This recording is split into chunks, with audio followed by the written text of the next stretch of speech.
Friends, today we are going to discussing class 6 NCERT page number 37. Question: How can we measure angles directly without having to subtract? हम angles को कैसे major कर सकते हैं बिना subtract किए। अगर हम सब्ट्रैक्ट ना करें, जो हमने मेथड देखा था प्रीवियस वीडियो में, तो हम उसको एंगल्स को कैसे मेजर कर सकते हैं। इसके लिए कुछ रूल्स हैं। रूल नंबर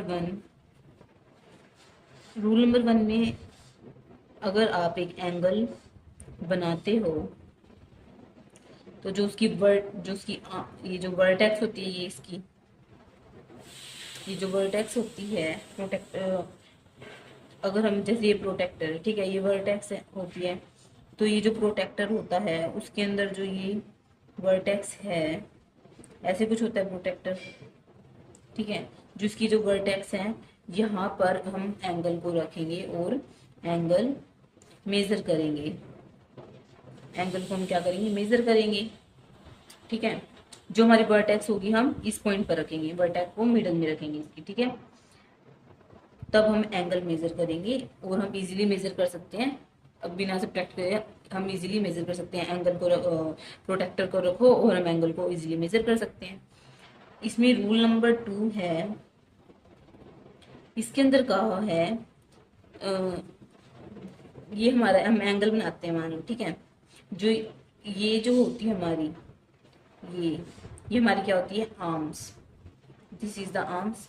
तो हम प्रोटेक्टर के अंदर जो हमारी आर्म्स है, ये हमारा प्रोटेक्टर है, ठीक है। जो ये हमारा वर्टेक्स है, ठीक है, ये हमारा वर्टेक्स है, this is the vertex and this is the arm, ठीक है। तो हम जब एंगल मेजर करेंगे तो हम जो हमारी आर्म्स हैं वो इधर रखेंगे, जो ये मिडल में है हम इधर से एंगल मेजर कर सकते हैं, ऐसे करके हम एंगल मेजर कर सकते हैं। और इधर हम रख के मिडल में जहाँ पे वो जो पॉइंट है सर्कल ड्रॉ करते हैं ना हम, फिर वो मिडल में रख के हम एक इधर से कर सकते हैं, एक एंगल हम इधर से मेजर कर सकते हैं। तो ये ये 2 रूल्स हैं, ये हमें अप्लाई करनी पड़ेंगे। इस तरीके से हम हमारे एंगल्स को मेजर कर सकते हैं।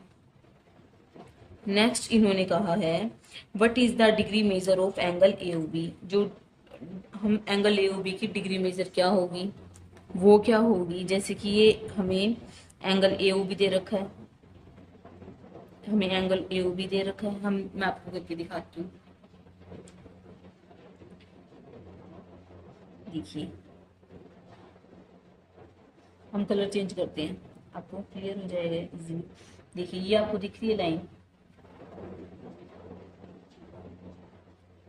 जो ये लाइन है,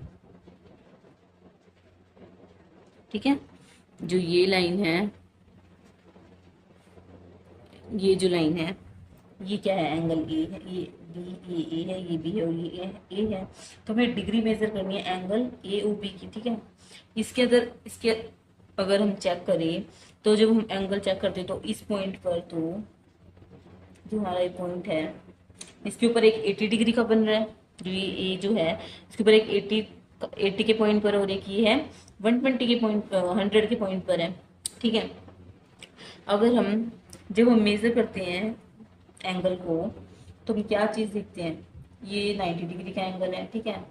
और जो इसका जो बेस है, जो हमारी बेस आर्म जो है, ठीक है, वो ये है, B है, ठीक है। जो हमारी बेस आर्म है वो क्या है, B है। बेस आर्म हमारी क्या है, B है। ये B जो हमारी ये आर्म है, बेस आर्म है, ठीक है। अगर हम चेक करें तो 90 डिग्री का एंगल हमारा इधर बन रहा है, तो जो ये है ये 90 डिग्री से छोटा है। जो हमारा ये जो एंगल है A जो है, जो हमारा A जो है ये 90 डिग्री से छोटा आ रहा है, ये इधर आ रहा है। अगर ये जो इसका झुकाव है, जो ये एंगल है, इसका जो झुकाव किधर की साइड हो रहा है, बेस आर्म की तरफ हो रहा है, जहाँ पर हमारा बेस है इसकी तरफ झुकाव हो रहा है, तो हमारा एंगल कितना होगा, 90 डिग्री से छोटा होगा, तो हमारा एंगल होगा 80 डिग्री का। इन्होंने ये बताया कि हमें what is the degree measure of angle AOB। अगर ये 80 डिग्री का है तो 90 डिग्री से छोटा है। 90 डिग्री से जो छोटा एंगल होता है उसको हम क्या बोलते हैं, एक्यूट एंगल। एक्यूट एंगल क्या होते हैं, 90 डिग्री से छोटे, जो 90 डिग्री से बड़े होते हैं वो ऑब्ट्यूज एंगल होते हैं, तो ये तो 90 डिग्री से छोटा है, तो इसको हम क्या बोलेंगे, एक्यूट एंगल। होप आपको क्लियर होगा। Thanks for watching, do like share subscribe to my channel.